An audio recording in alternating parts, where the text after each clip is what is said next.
Computer-delivered IELTS, brought to you by Knowledge Island by Bilal.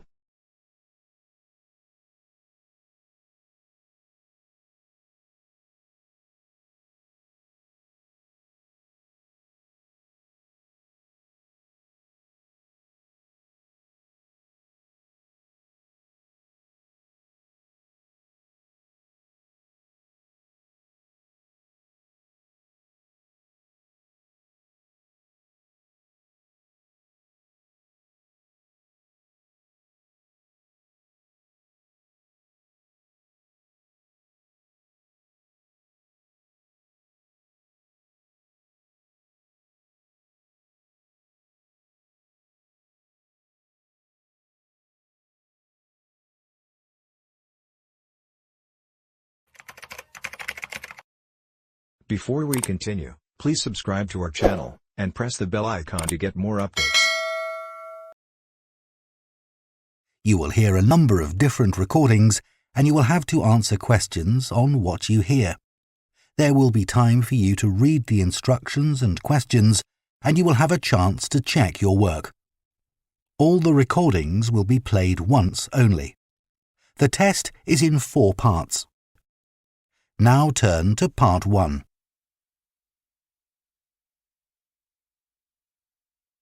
Part 1. You will hear a man phoning to inquire about a cleaning service for his apartment. First, you have some time to look at questions 1 to 5.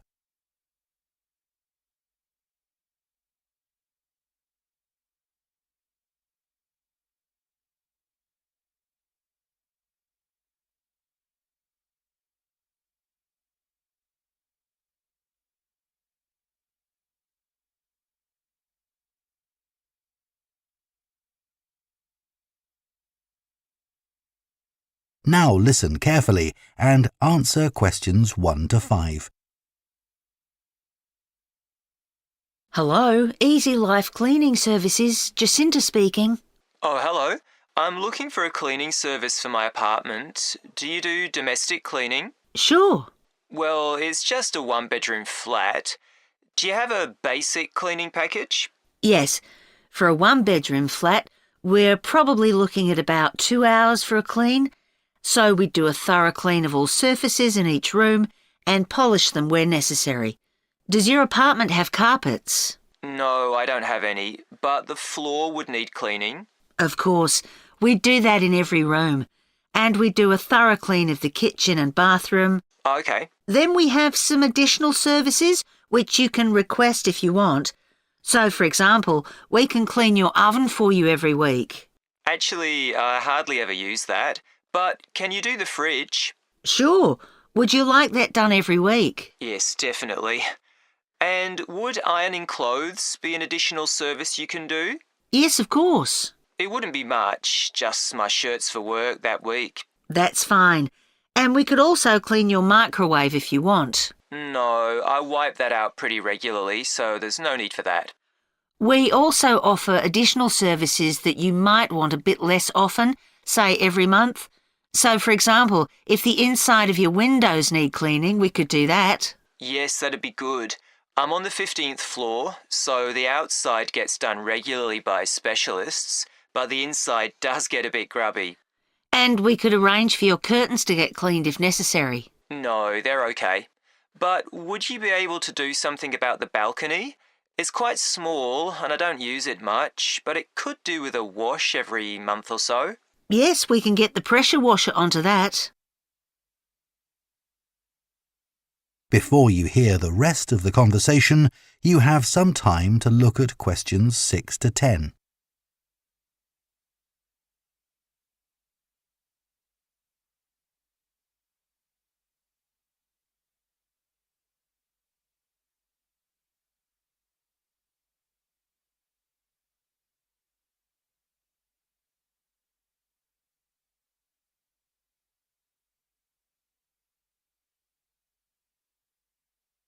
Now listen and answer questions 6 to 10. Now, if you're interested, we do offer some other possibilities to do with general maintenance. For example, If you have a problem with water and you need a plumber in a hurry, we can put you in touch with a reliable one who can come out straight away. And the same thing if you need an electrician. Right, that's good to know. I've only just moved here, so I don't have any of those sorts of contacts. And I don't know if this is of interest to you, but we also offer a special vacuum cleaning system which can improve the indoor air quality of your home by capturing up to 99% of all the dust in the air. So if you're troubled by allergies, this can make a big difference. Right, in fact, I don't have that sort of problem, but I'll bear it in mind. Now, can you tell me a bit about your cleaning staff? Of course. So all our cleaners are very carefully selected. When they apply to us, they have to undergo a security check with the police to make sure they don't have any sort of criminal background. And of course, they have to provide references as well. Then if we think they might be suitable for the job, we give them training for it. That lasts for 2 weeks, so it's very thorough, and at the end of it they have a test. If they pass that, we take them on, but we monitor them very carefully. We ask all our clients to complete a review of their performance after every visit and to email it to us, so we can pick up any problems straight away and deal with them. Okay, well, that all sounds good. And will I always have the same cleaner? Yes, we do our best to organise it that way, and we usually manage it. Good, that's fine. Right, so I'd like to go ahead and... That is the end of Part 1. You now have half a minute to check your answers to Part 1.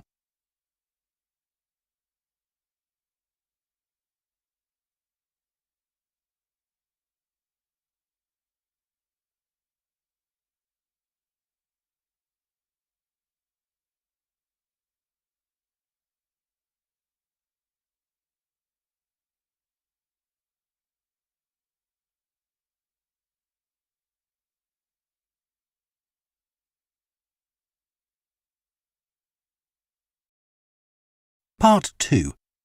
You will hear a training manager giving a talk to a group of senior staff from a hotel chain about the problem of high staff turnover. First, you have some time to look at questions 11 to 14.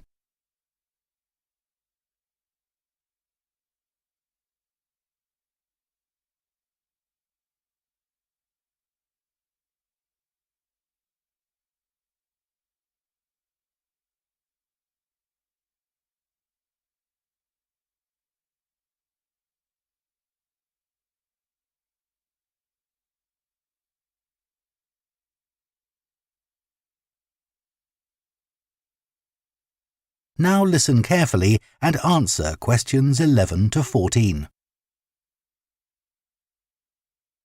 As many of you here today have worked in the hotel industry for some time, I'm sure you have experienced the problem of high staff turnover in your hotels. Every hotel relies on having loyal and experienced members of staff who make sure that everything runs smoothly. If staff are constantly changing, it can make life difficult for everyone. But why do staff leave frequently in many hotels? Of course, many hotel jobs, such as cleaning, are low-skilled and are not well paid. A lot of managers think it's this and the long hours that are the main causes of high staff turnover. But what they don't realise is that it's the lack of training in many hotel jobs which is a huge factor. So what kind of problems does a high turnover of staff cause? Well, having to recruit new staff all the time can be very time-consuming, and managers may have to cover some duties while waiting for new staff to arrive. This means they don't have time to think about less immediate problems, such as how to improve their service. When staff leave, it can also severely affect the colleagues they leave behind. It has a negative effect on remaining staff, who may start to feel that they too should be thinking about leaving. So what can be done to change this situation?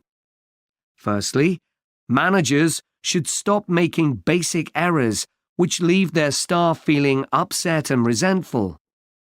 When organising shifts, for example, make sure you never give certain staff preferential treatment. All staff should be given some choice about when they work, and everyone should have to work some evening and weekend shifts. If you treat staff fairly, they'll be more likely to step in and help when extra staff are needed. Keeping staff happy has other tangible benefits for the business. Take the Dunwich Hotel as an example.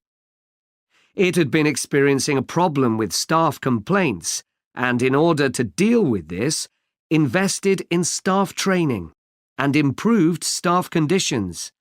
Not only did the level of complaints fall, but they also noticed a significant increase in the amount each customer spent during their stay. They have now introduced a customer loyalty scheme, which is going really well. Before you hear the rest of the talk, you have some time to look at questions 15 to 20.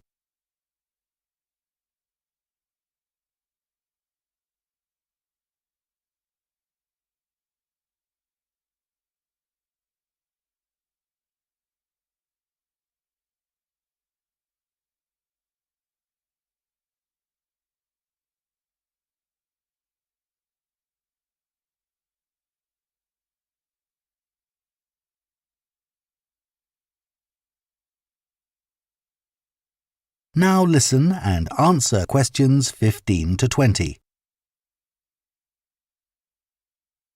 Now I'd like to look at some ways you can reduce staff turnover in your hotels, and I'll do this by giving some examples of hotels where I've done some training recently. The Sun Club received feedback which showed that staff thought managers didn't value their opinions. They weren't made to feel they were partners who were contributing to the success of the business as a whole. This situation has changed. Junior staff at all levels are regularly invited to meetings where their ideas are welcomed. A year ago, the Portland recognised the need to invest in staff retention. Their first step was to introduce a scheme for recognising talent amongst their employees. The hope is that organising training for individuals with management potential will encourage them to stay with the business. At Bluewater, managers decided to recognise 50 high achievers from across the company's huge hotel chain. As a reward, they're sent on an all-expenses-paid trip abroad every year. Fun is an important element in the trips, but there's also the opportunity to learn something useful. This year's trip included a visit to a brewery, where staff learned about the new beer that would be served in the hotel. Pentlow Hotels identified that retention of junior reception staff was an issue. In order to encourage them to see that working in a hotel could be worthwhile and rewarding with good prospects, they introduced a management program. These staff were given additional responsibilities and the chance to work in various roles in the hotel. Green Planet wanted to be seen as a caring employer. To make life easier for staff, many of whom had childcare responsibilities, the hotel began issuing vouchers to help cover the cost of childcare. Louise Marsh at the Amesbury has one of the best staff retention rates in the business. Since she joined the company, she's made a huge effort to achieve this by creating a cooperative and supportive environment. For her, the staff are part of a large family where everyone is valued. Okay, now I'd like to move. That is the end of part 2. You now have half a minute to check your answers to part 2.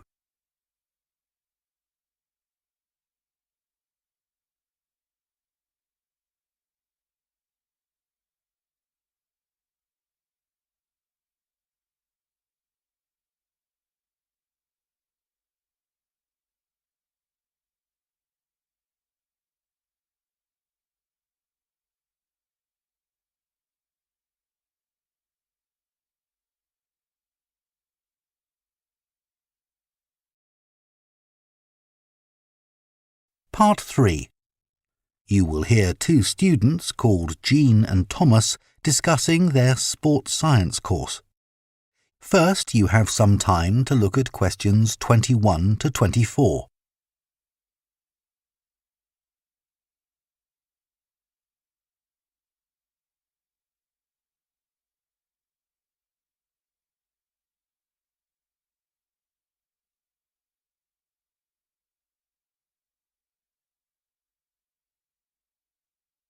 Now listen carefully and answer questions 21 to 24. Hi, Thomas. How are you enjoying the course so far? Yeah, I think it's good. Remind me, why did you decide to study sports science? Didn't you want to be a professional athlete when you were at school? Yeah, that was my goal, and all my classmates assumed I would achieve it. They thought I was brilliant. That must have been a nice feeling. I thought I could win anything. There was no one who could run faster than me. Exactly. So what happened? Did your mum and dad want you to be more academic? Not at all. Perhaps they should have pushed me harder, though. What do you mean? I think I should have practiced more. What makes you say that? Well, I went out to Kenya for a couple of weeks to train. Really? I didn't know that. I was chosen to go there out of loads of kids and run with some of the top teenage athletes in the world. And I was so calm about it. I just kept thinking how fortunate I was. What a great chance this was. Everyone back home was so proud of me. But once we started competing, I very quickly realised I wasn't good enough. That must have been a huge shock. I thought, this can't be happening. I was used to winning. I'm sorry to hear that. It's okay. I'm over it now, and I think it's much better to do a university course. And this one has such a variety of sports-related areas. It's going to be good. Oh, I agree. I chose it because of that. Before you hear the rest of the discussion, you have some time to look at questions 25 to 30.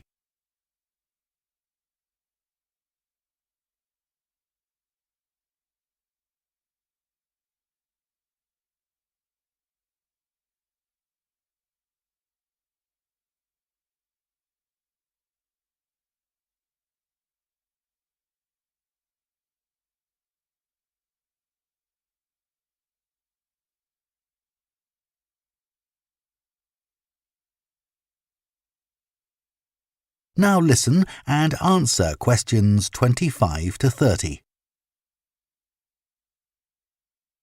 So, Jian, have you thought of any ideas for the discussion session next week on technology and sport? We have to cover more than one sport, don't we? Yeah. You know, we always think technology is about the future, but we could gather some ideas about past developments in sport. Look at early types of equipment, perhaps.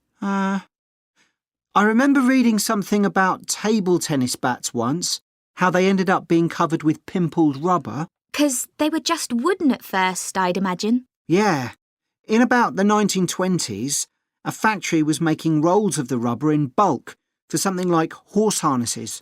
Really? Yeah, and someone realised that it would make a perfect covering for the wooden bats. So, what about cricket?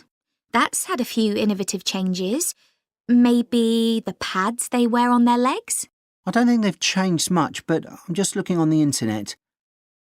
And it says that when the first cricket helmet came in 1978, the Australian batsman who first wore it was booed and jeered by people watching because it was so ugly. Wow! Players have to protect themselves from getting hurt. I mean, everyone wears one now. Unlike the cycle helmet. Well, unless you're a professional. But you're right, many ordinary bikers don't wear a helmet. Hey, look at these pictures of original helmet designs. This one looks like an upside-down bowl. Yet the woman's laughing. She's so proud to be wearing it. It says serious cyclists ended up with wet hair from all the hard exercise. I guess that's why they have large air vents in them now, so that the skin can breathe more easily. OK, so we've done helmets. What about golf balls? Or better still, golf clubs. They've changed a lot. Yeah. I remember my great-grandfather telling me that because a club was made entirely of wood, it would easily break and players had to get another. There's no wood at all in them now, is there? No, they're much more powerful. The same must be true of hockey sticks. I don't think so, because players still use wooden sticks today. What it does say here, though, is that when the game started, you had to produce a stick yourself. I guess they just weren't being manufactured. So, one more perhaps? What about football? Well, I know the first balls were made of animal skin. Yeah, they covered them with pieces of leather that were stitched together. But the balls let in water when it rained. Oh, that would have made them much heavier. That's right. You can imagine the damage to players' necks when the ball was headed. Oh, how painful that must have been. Yeah. Well, I think we can put together some useful ideas and... That is the end of Part 3. You now have half a minute to check your answers to Part 3.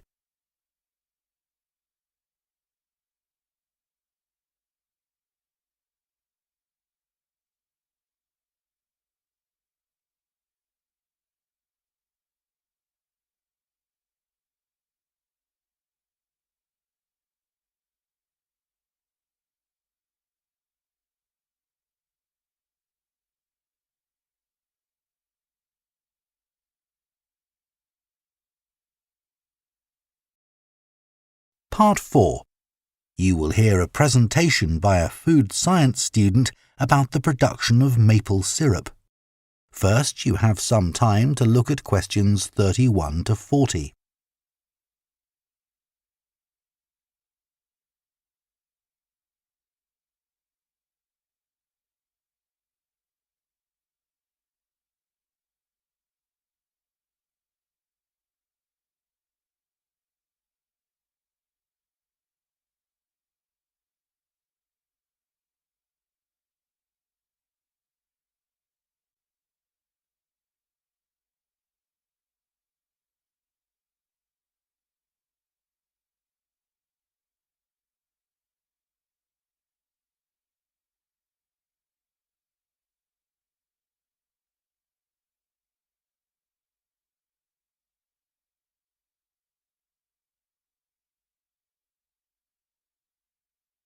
Now listen carefully and answer questions 31 to 40. Hello, everyone. Today, we're going to look at another natural food product, and that's maple syrup. What is this exactly? Well, maple syrup looks rather like clear honey, but it's not made by bees. It's produced from the plant fluid, or sap, inside the maple tree, and that makes maple syrup a very natural product. Maple syrup is a thick, golden, sweet-tasting liquid that can be bought in bottles or jars and poured onto foods such as waffles and ice cream, or used in the baking of cakes and pastries. It contains no preservatives or added ingredients, and it provides a healthy alternative to refined sugar. Let's just talk a bit about the maple tree itself, which is where maple syrup comes from. So, there are many species of maple tree, and they'll grow without fertilizer in areas where there's plenty of moisture in the soil. However, they'll only do this if another important criterion is fulfilled, which is that they must have full or partial sun exposure during the day and very cool nights. And I'll talk more about that in a minute. There are only certain parts of the world that provide all these conditions. One is Canada, and by that I mean all parts of Canada. And the other is the northeastern states of North America. In these areas, the climate suits the trees perfectly.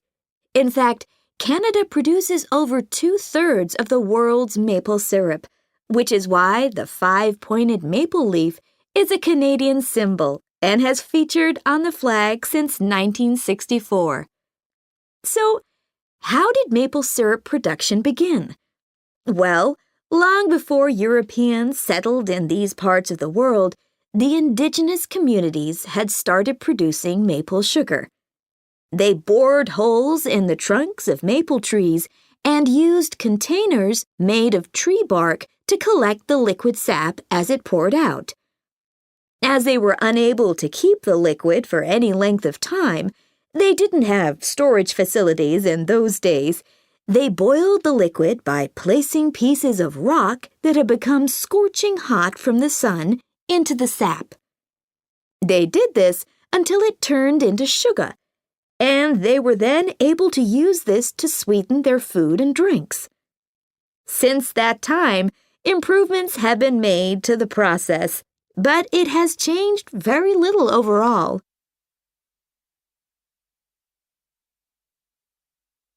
So, let's look at the production of maple syrup today. Clearly, the maple forests are a valuable resource in many Canadian and North American communities. The trees have to be well looked after, and they cannot be used to make syrup until the trunks reach a diameter of around 25 centimeters. This can take anything up to 40 years. As I've already mentioned, maple trees need the right conditions to grow and also to produce sap. Why is this? Well, what happens is that during a cold night, the tree absorbs water from the soil, and that rises through the tree's vascular system. But then, in the warmer daytime, the change in temperature causes the water to be pushed back down to the bottom of the tree. This continual movement, up and down, leads to the formation of the sap needed for maple syrup production. When the tree is ready, it can be tapped, and this involves drilling a small hole into the trunk and inserting a tube into it that ends in a bucket. The trees can often take several taps, though the workers take care not to cause any damage to the healthy growth of the tree itself. The sap that comes out of the trees consists of 98% water and 2% sugar and other nutrients. It has to be boiled so that much of that water evaporates, and this process has to take place immediately using what are called evaporators. These are basically extremely large pans.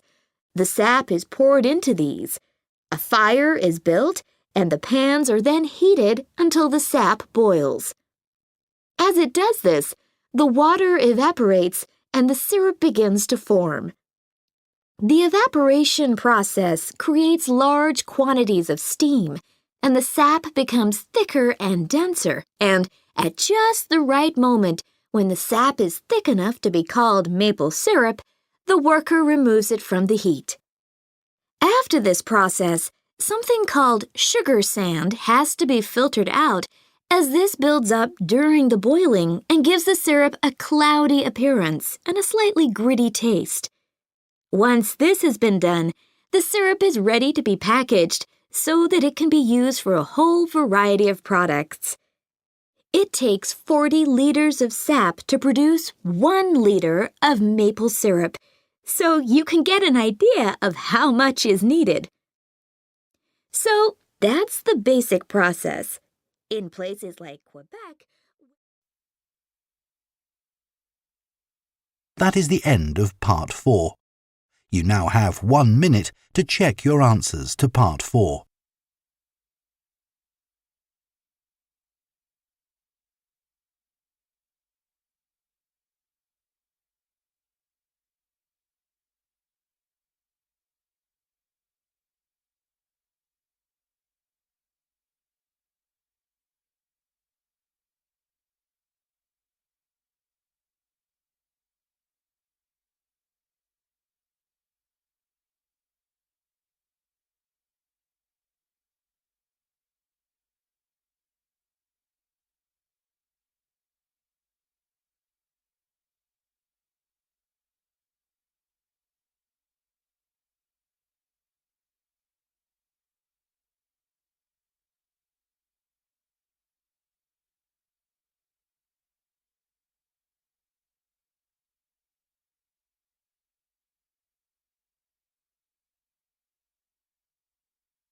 That is the end of the listening test.